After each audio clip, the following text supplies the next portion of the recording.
Hi అండి, అందరికీ నమస్కారం. వెల్కమ్ టు వరాహి కళ్యాణి బ్లాగ్స్కు స్వాగతం. ఈరోజు నేను చేయబోతున్న వంట పూరి అండి.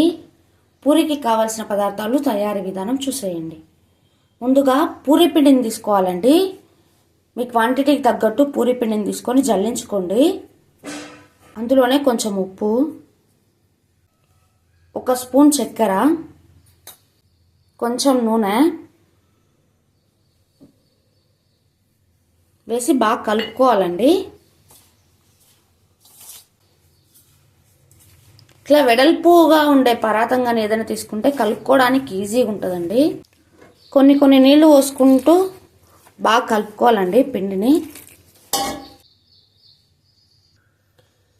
ఈ విధంగా పిండినంతా ఒక ముద్ద చేసుకున్న తర్వాత కొంచెం ఆయిల్ వేయాలండి.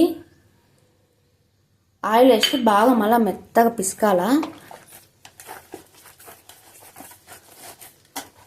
ఈ విధంగా ముద్దలాగా చేసుకున్న పిండి మీద ఒక ప్లేట్ పెట్టుకొని ఒక అర్ధగంట నాననియాలండి. ఒక అర్ధగంట బాగా నానిన తర్వాత పిండి ఈ విధంగా వస్తుందండి. చూడండి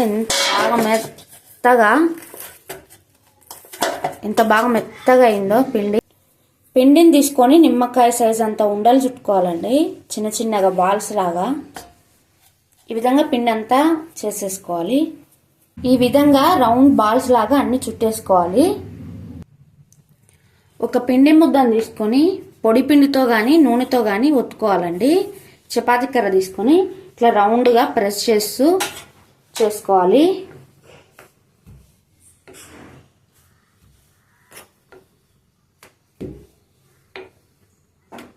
ఎక్కువ గట్టిగా ప్రెస్ చేయొద్దండి, చిన్నగా ప్రెస్ చేయాలి.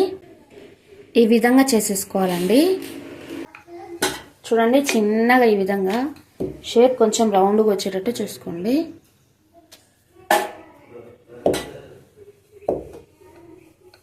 ఈ విధంగా రౌండ్గా ఒత్తుకోవాలండి.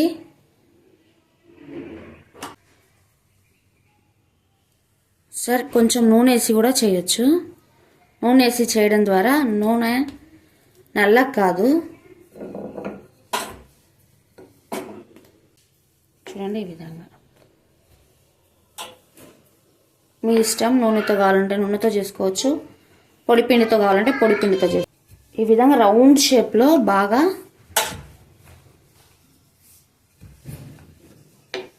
ఒత్తుకోవాలండి పూరిని బాగా.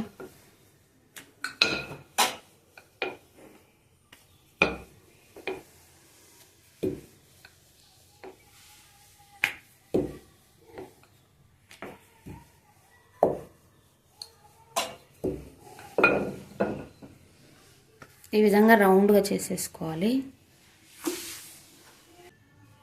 ఇది పూరి ప్లస్ అండి. ఈ పూరి ప్లస్తో కూడా బాగా చేసుకోవచ్చు, ఈజీగా అయిపోతుంది ఇంకా ప్రాసెస్. ఈ పూరి ప్లస్కు ముందు ఆయిల్ అప్లై చేయాలండి. కొంచెం ఒక పిండి ముద్దను తీసుకొని ఇట్లా అంటే అయిపోతుందండి. ఈ విధంగా వచ్చేస్తుంది పూరి. ఒకసారి గట్టిగా ప్రెస్ చేస్తే చాలు. ఇది మనకు ఏ సైజులో కావాలంటే ఆ సైజులోకి వచ్చేస్తాయి. చూడండి ఎంత బాగా వస్తున్నాయో. ఈ విధంగా అన్ని పూరీలు చేసేసుకోండి. బాగా ఆయిల్ హీట్ ఎక్కాలండి. హీట్ ఎక్కిన తర్వాతనే పూరి వేయాలి. చూడండి, బాగా పొంగుతున్నాయి. చూడు,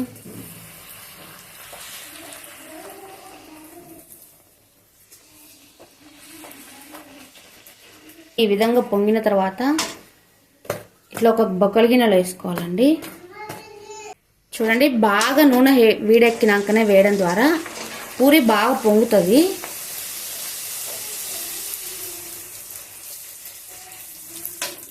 చూడండి ఎంత బాగా పొంగుతున్నాయో.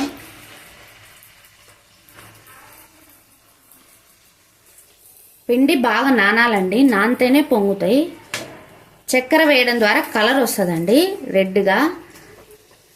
ఈ పూరి పిండి వాడడం ద్వారా పూరి ఆయిల్ ఎక్కువ పీల్చుకోదు. చూడండి,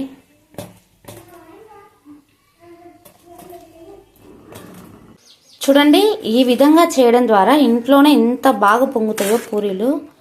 హోటల్లో లాగా పొంగుతాయండి. పూరి కూడా చాలా బాగుంటుంది. మీకు ఇష్టం వచ్చిన కూరలో తినేయచ్చండి. చూడండి ఎంత బాగా పొంగినాయో.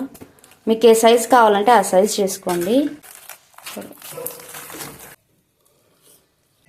చాలా బాగుంటాయండి. మా వీడియో కనుక మీకు నచ్చినట్టయితే లైక్ చేయండి, షేర్ చేయండి, సబ్స్క్రైబ్ చేయడం మర్చిపోవద్దు. Thank you for watching. Bye.